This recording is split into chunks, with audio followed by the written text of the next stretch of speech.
From KUNC and the NPR network, this is In The NoCo. I'm Erin O'Toole.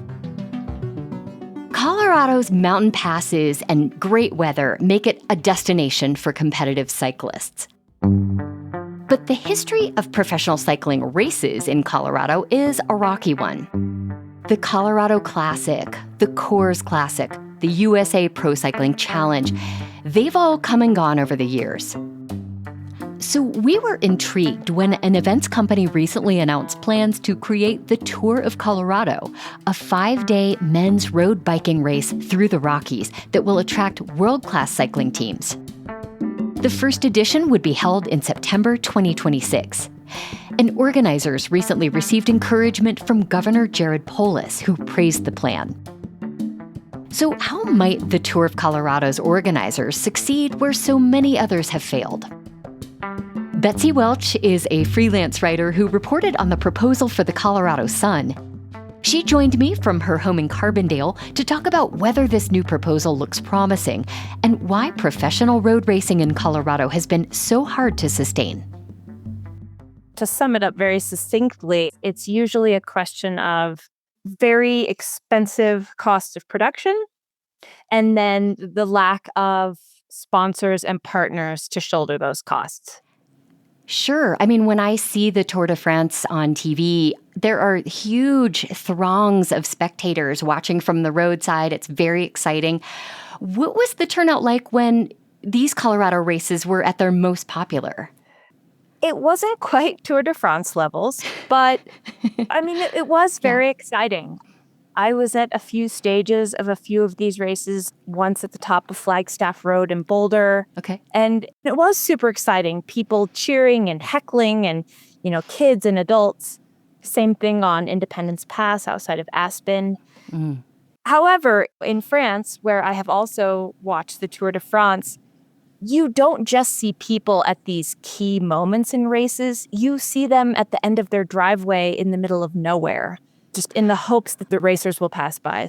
Whereas I think here in Colorado, it's very exciting for a moment. And it's also more exciting to a smaller number of people, whereas, say, in France, it's more mainstream. You talked to officials in Aspen and Durango about their experience with hosting the USA Pro Cycling Challenge, which ended in 2015. Officials in those towns kind of lost enthusiasm for being part of that race. Why did officials in places like Aspen and Durango sort of lose motivation? Well, these races are a really big lift for towns. And it's not just financially, it's infrastructure, it's logistics, it's giving up a lot of your hotel beds to racers, staffers. Oh, sure. It's closing down your city streets, which is hugely inconvenient. It's sort of shutting down your town for not just the day, but days leading up to and days leading after to get this ready. And then I guess if you're going to invest like that, what's the return on the investment? And I think, Aspen did host a stage of the Pro Cycling Challenge every year, I think, all 5 years that it ran. Durango, however, only hosted one stage. And from what Mary Monroe, who was one of the major proponents of getting that stage to town, told me is that the organizers weren't invested in Durango. Durango became very invested in hosting the race and, raising a lot of money, promoting it. Again, like giving up a lot of those resources that I mentioned. Yeah. But I think then the town felt that the race sort of just packed up and left, like the circus leaves town. Yeah. Well, Colorado is one of several states that has tried and struggled to create a successful American bike race in recent years that can be sustained. When we look across the pond at our European neighbors, races like the Tour de France have been going on since the early 1900s. Why can't the U.S. and maybe Colorado keep their races going? Oh, that's the million-dollar question, Erin. You're going to get sick of me talking about the financials, like the cost of it, how expensive it is to produce a race. However, it's also expensive to produce races in Europe. Yeah.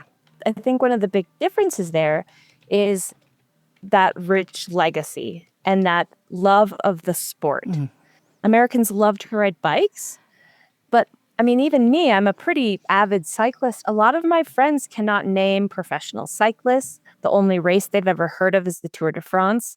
That doesn't help a race promoter's cause when they're trying to get buy-in from sponsors, from cities. Sure. It's sort of like, well, who's going to watch this race? Is it going to be on TV? Yeah. And so that's a huge part of it. There's a big cultural piece to why I think these races don't stick here.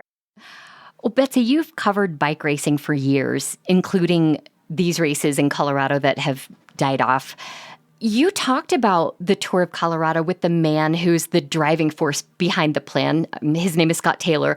How did he talk about overcoming the issues that cycling races have had in the past? Well, I think this is a little bit too of my skepticism is that, shortly after we all received that press release, it left us with more questions than answers. It was very short on details. There were no partnerships mentioned. There were no host cities mentioned. I think that contributed a lot to the skepticism. Yeah. And unfortunately, in speaking with Mr. Taylor, I didn't really get any of those answers. Quite surprisingly, actually. Usually if someone makes such a bold proclamation about a new event, they will have a lot of those big details pretty ironed out. Sure. Or at least listed in a press release, if not the finer points worked out. I'm curious if you heard anything concrete. What did you hear from Scott Taylor that seemed new and different, compared to other bike races that have come and gone? To be honest, nothing. Scott Taylor is UK-based, like we mentioned. He's actually never been to Colorado.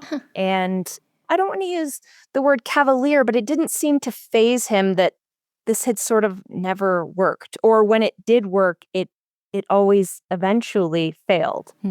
He also was pretty vague and elusive when asked who he had here on the ground working for him.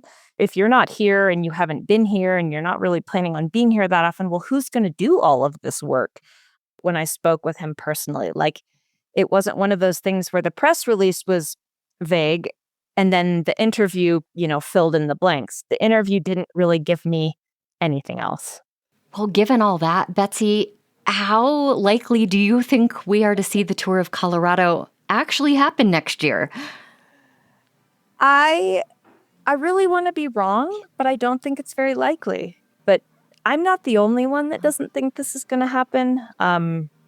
Everyone I've spoken to in the bike industry, I think everyone just says it would be great, but how?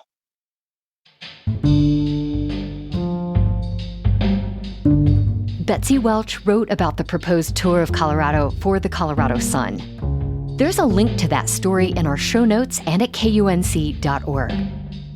By the way, we reached out to race organizer Scott Taylor for comment. We didn't hear back from him before deadline. That's it today for In The NoCo. I'm Erin O'Toole. Thanks so much for listening.